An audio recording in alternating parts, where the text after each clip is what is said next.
Hello everyone, welcome to Vedantu NCERT solutions class 11th and 12। इस channel पर हम NCERT की सारे प्रॉब्लम्स का डिटेल डिस्कशन करते हैं, so please like share and subscribe the channel. आज हम देखेंगे chapter 5 continuity and differentiability, exercise 5.1, question number 3। Question 3 है examine the following functions for continuity. Continuity हमें चेक करनी है इन सारे फंक्शंस के लिए। अब यहाँ पे कोई पर्टिकुलर पॉइंट हमें गिवन नहीं है कि इस पॉइंट पे हमें कंटिन्यूटी चेक करनी। जैसे फॉर एग्जांपल फर्स्ट फंक्शन है F X equal to X minus Y. हमें सारे पॉइंट्स पे जिस जिस पे ये फंक्शन क्या है डिफाइन है, बेसिकली हर पॉइंट पे हमें चेक करना पड़ेगा कि कंटिन्यूटी ये कंटिन्यूस है कि नहीं, क्योंकि कोई पर्टिकुलर पॉइंट हमें गिवन नहीं। ठीक ठीक है, शुरू करते हैं कि फिर कैसे चेक करेंगे। अगर हमें सारे पॉइंट्स पे चेक करना है, कोई पर्टिकुलर पॉइंट पे नहीं, तो हम किस तरह से चेक करेंगे, क्योंकि फंक्शन पॉइंट्स तो इनफाइनाइट पॉइंट्स होंगे। F X equal to X minus five में इनफाइनाइट पॉइंट्स होंगे। अब हर पॉइंट पे हम चेक कैसे करेंगे, राइट? तो कंटिन्यूटी चेक करने का मतलब क्या है कि किसी भी पॉइंट पे अगर कंटिन्यूटी चेक करनी है, मतलब उस पॉइंट पे लिमिट एग्जिस्ट करे एंड साथ में वो लिमिट किसके बराबर हो, उस फंक्शन की जो वैल्यू है उस पॉइंट पे उसके बराबर होनी चाहिए, राइट? तो लेट्स से अगर मैं किसी पॉइंट ए पे अगर मैं चेक कर रहा हूँ कंटिन्यूटी, तो उस पॉइंट ए पे फंक्शन की limit that must be equal to the value of the function at that, and definitely who can obviously that there must be a finite value। अगर ऐसा होता है तो मैं कह सकता हूँ कि fx जो है वो क्या है, कंटिन्यूस है एट x इक्वल टू ए पे, एट x इक्वल टू, है ना? तो इसको जो थोड़ा सा ग्राफ से समझते हैं, जैसे कोई फंक्शन है, फंक्शन का ग्राफ ये है, मुझे x इक्वल टू ए पे कंटिन्यूटी चेक करनी है, तो लेफ्ट हैंड लिमिट और राइट हैंड लिमिट बराबर होनी चाहिए, साथ में वो इक्वल होनी चाहिए किसके, वैल्यू ऑफ फंक्शन ए के। जो limit x tends to A exist करने का मतलब ही है कि एल और आर क्या है, लेफ्ट हैंड लिमिट और राइट हैंड लिमिट दोनों बराबर आ रही है। और अगर ये left hand limit right hand limit मतलब लिमिट एग्जिस्ट कर रही है, मतलब लिमिट अगर F of A value of the function at that point के भी बराबर होती है, तो मैं कहूंगा कि फंक्शन जो है वो कंटिन्यूस है एट पॉइंट ए। क्लियर? अब हम वन बाय वन सारे फंक्शंस को चेक करते हैं कि ये कंटिन्यूस है कि नहीं। पहले शुरू करते हैं first, F X equal to X minus five. अब यहाँ पे क्योंकि कोई हमें पर्टिकुलर पॉइंट नहीं गिवन है, मतलब हमें सारे पॉइंट्स पे यानी सारे रियल नंबर्स पे ये फंक्शन क्या होगा, डिफाइन होगा। तो x की वैल्यू कोई भी रियल नंबर होती है, तो लेट मैं किसी पॉइंट, है ना, लेट x इक्वल टू के विच is nothing but what, a real number. मैंने कोई के पॉइंट ले लिया है जो कि कोई रियल नंबर, कोई भी रियल नंबर हो सकता है, मतलब मुझे x इक्वल टू ए पे मुझे चेक करना है, x इक्वल टू के पे चेक करना, के कोई भी रियल नंबर है। रियल नंबर इनफाइनाइट हो सकते हैं, तो वो कोई भी नंबर हो सकता है, राइट? सबसे पहले मैं के पे उसकी वैल्यू निकाल लेता हूँ फंक्शन की, सो इट इज के माइनस फाइव। अब के पे मैं लिमिट चेक करता हूँ। लिमिट जब मैं चेक करूंगा तो क्या मिल रहा है, x tends to K, limit x tends to K, F of X x minus five, so this is nothing but what, K minus five. ठीक है? तो यहां से clearly limit x tends to K x minus 5, this is nothing but what equals to f of k, right? And which is equal to k minus 5। तो ये limit जो है वो बराबर आ रही है। लिमिट क्या आ रही है, बराबर आ रही है किसके, उस फंक्शन की, उस पॉइंट पे, किसी भी कोई भी पॉइंट के है। मैंने कोई पर्टिकुलर पॉइंट नहीं दिया है, मैंने कोई एक जनरल पॉइंट ले लिया है, के represents any real number. Clear? तो उस पॉइंट पे जो फंक्शन की लिमिट है वो किसके बराबर आ रही है, उस पॉइंट पे जो फंक्शन की वैल्यू उसके बराबर। तो इसका मतलब फंक्शन जो है कंटिन्यूस होगा। तो मैं यहां से कह सकता हूं F X is continuous at X equal to K. ये क्या है, कोई भी रियल नंबर है, तो सारे रियल नंबर्स पे वो क्या है, कंटिन्यूस है फंक्शन। तो इसका मतलब ये function x x minus five क्या है, हर वैल्यू पे, एक्स की हर वैल्यू हर पॉइंट पे क्या है, कंटिन्यूस। क्लियर? इसी तरह से अब सेकंड फंक्शन गिवन है F X equal to one upon X minus five, where X not equal to five. अब इसकी कंटिन्यूटी हमें चेक करनी है। F X equal to one upon X minus five, X not equal to five. Five को छोड़कर जितनी भी x की वैल्यू, जितने भी रियल नंबर्स हैं, उन पे इसकी कंटिन्यूटी चेक करनी, राइट? तो लेट मैंने मान लिया कि के बी एनी रियल नंबर, मैंने कोई एनी कोई भी रियल नंबर ले लिया है, तो मैं एफ ऑफ के की वैल्यू फाइंड आउट कर रहा हूँ, तो इट इज 1/k-5, और लिमिट मैं चेक करता हूँ x tends to k, limit x tends to k F X which is nothing but what, limit x tends to k 1/x-5, तो अगर मैं k पुट करूंगा तो 1/k-5, तो यहाँ से क्या आ रहा है, लिमिट एक्सटेंस, लिमिट जो है, लिमिट उस फंक्शन की कोई भी रियल नंबर k पर, k भी any real number but not equal to 5, k not equal to 5, क्योंकि यहाँ पे हमें 5x=5 नहीं लेना है, राइट, तो k कोई भी रियल नंबर होता है एक्सेप्ट 5, क्योंकि 5 पे जो फंक्शन जो होगा वो डिनोमिनेटर 0 हो जाएगा, फंक्शन डिफाइन ही नहीं, clear, तो limit x tends to k F X is nothing but what, this is equal to F of k which is equal to 1/k-5, यहाँ पे k की वैल्यू 5 नहीं हो सकती, राइट, नहीं हो सकती, अदरवाइज ये वैल्यू डिफाइन ही नहीं होगी। हमने बोला था कि लिमिट जो है, और लिमिट और जो वैल्यू है उस फंक्शन की उस पॉइंट पे वो बराबर हो, साथ में कुछ फाइनाइट वैल्यू हो, अगर यहाँ पे k अगर क्या हो जाता है 5 हो जाता है तो वो इनफाइनाइट वैल्यू, कुछ अनडिफाइंड वैल्यू हमें मिलेगी, है ना, तो मैंने यहाँ पे पहले ही बोला था कि ये जो फाइनाइट वैल्यू होनी चाहिए, इक्वल तो होना चाहिए, लिमिट और value of the function at that point equal होनी चाहिए, साथ में कुछ फाइनाइट वैल्यू होनी चाहिए, राइट, तो यहाँ पे अगर मैं k की वैल्यू 5 ले लेता हूँ तो वो फाइनाइट नहीं मिलेगी, इसलिए क्वेश्चन में ऑलरेडी गिवन था कि x is not equal to 5, क्योंकि उस पर फंक्शन डिफाइन है, राइट, तो लिमिट और value of the function at point k, k is any real number except 5, बराबर है फाइनाइट, इसका मतलब मैं कह सकता हूँ therefore fx is continuous at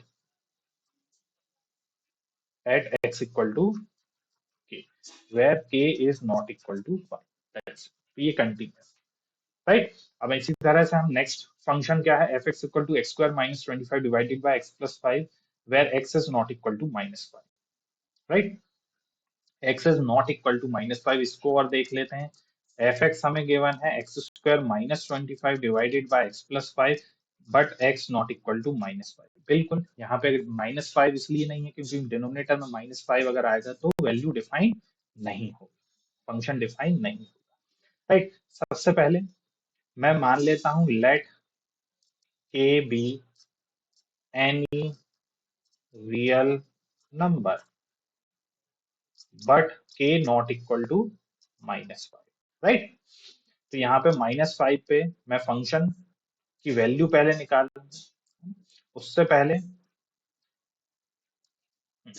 function को मैं क्या लिख सकता हूँ, थोड़ा सा सिंप्लीफाई कर लेता हूँ, x² - 25 क्या है, x² - 5² divided by x+5, x²-5² को लिख सकता हूँ x-5 into x+5 divided by x+5, x+5 से x+5 cancel which is x-5, तो F X equal to X -5, यहाँ पे एफ ऑफ के की वैल्यू निकालूंगा तो k-5, हमेशा ध्यान रखना है फंक्शन को सिंप्लीफाई जरूर करना है, यहाँ पे देखो कॉमन फैक्टर्स थे x+5 ये कैंसिल आउट हो गए ना, ये क्या होगा, कैंसिल आउट होगा, तो हमेशा जब भी इस तरह का फंक्शन हमें मिलेगा तो न्यूमरेटर और डिनोमिनेटर में पहले जो भी कॉमन फैक्टर्स हैं उन्हें हमें कैंसिल जरूर करना है सॉल्व, राइट, अदरवाइज क्या होगा, हमारा आंसर गलत आ जाएगा, तो ये ध्यान रखना है, एफ ऑफ के की वैल्यू k-5 आ गई है, अब मैं लिमिट निकाल लेता हूँ at X tends to k पे F X which is nothing but what, limit X tends to k, F X कितना है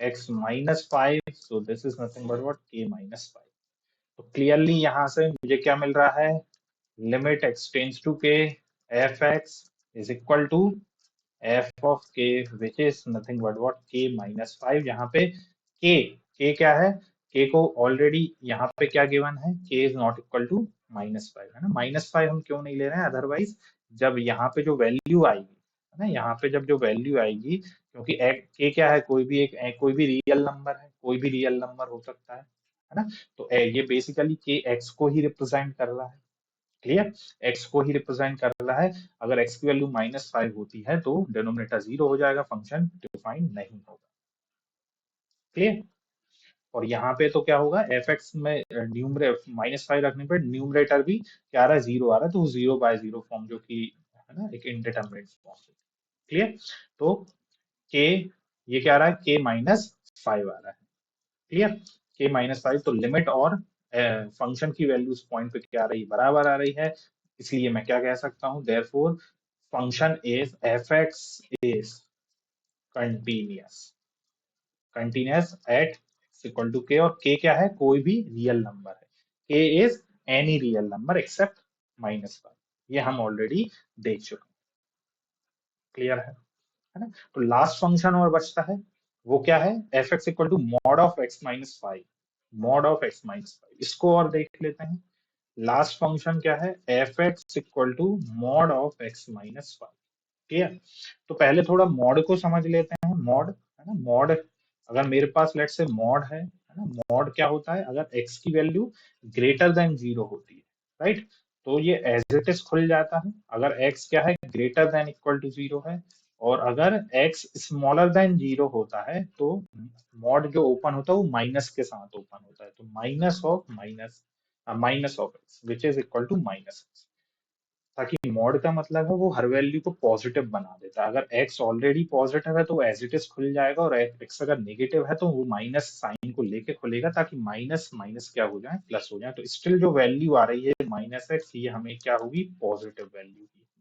ठीक है, और वैसे ही यहाँ पे अगर मैं देखता हूँ, तो यहाँ पे मॉड x में क्रिटिकल पॉइंट क्या था, x इक्वल टू 0, तो 0 पे हमने है ना फंक्शन को क्या किया, ब्रेक किया है। यहाँ पे क्रिटिकल पॉइंट क्या है, मॉड के अंदर क्वांटिटी क्या है, x-5 इक्वल टू 0, मतलब x equal to 5। x equal to 5 पे हमें देखना पड़ेगा, राइट। तो अगर x की value greater than equal to 5 होती है, तो जो मॉड हमें देगा हमेशा पॉजिटिव वैल्यू देगा, तो ये एज इट इज खुल जाएगा x-5। और x की वैल्यू स्मॉलर देन 5 होगी तो हमें नेगेटिव वैल्यू मिलेगी, है ना। x की वैल्यू अगर लेट्स से मैं 4 रखता हूँ, तो ये क्या देगा मुझे, 4 रखने पे 4-5 विच इज -1। -1 नेगेटिव है, लेकिन मॉड है तो वो क्या करेगा, माइनस साथ लेके ओपन होगा। तो यहाँ पे ये ओपन होगा तो -(x-5) which is nothing but what, 5-x। ये हमने मॉड को क्या कर लिया, फंक्शन को पहले तो डिफाइन कर दिया। मैं एक बार और लिख देता हूँ यहाँ पे, x-5 when x is greater than equal to 5, and x -5 है ना, ये आया था हमारा 5-x, ये हो गया मेरा 5-x when x is smaller than 5। ये फंक्शन को हमने डिफाइन किया। तो यहाँ पे x की वैल्यू 5 से बड़ी भी हो सकती है, इक्वल भी हो सकती है, और स्मॉलर देन 5 भी हो सकती है, राइट।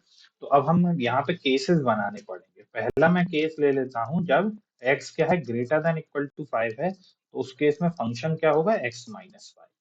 ठीक है, तो अगेन अब मैं क्या कर रहा हूँ, मैं कोई let k be any real number, क्योंकि कोई पर्टिकुलर नंबर, पर्टिकुलर पॉइंट तो हमें गिवन नहीं है कि जिस पे हम चेक करें कि फंक्शन कंटिन्यूअस है कि नहीं। तो मैंने कोई भी रियल नंबर k को ले लिया, एनी रियल नंबर, राइट। तो और यहाँ पे k क्या होगा, k is greater than equal to 5।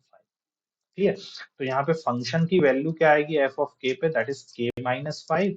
और लिमिट हम चेक करते हैं, तो लिमिट क्या आएगी, limit x tends to k f(x) is equal to limit x tends to k f(x) is equal to x-5 which is k-5।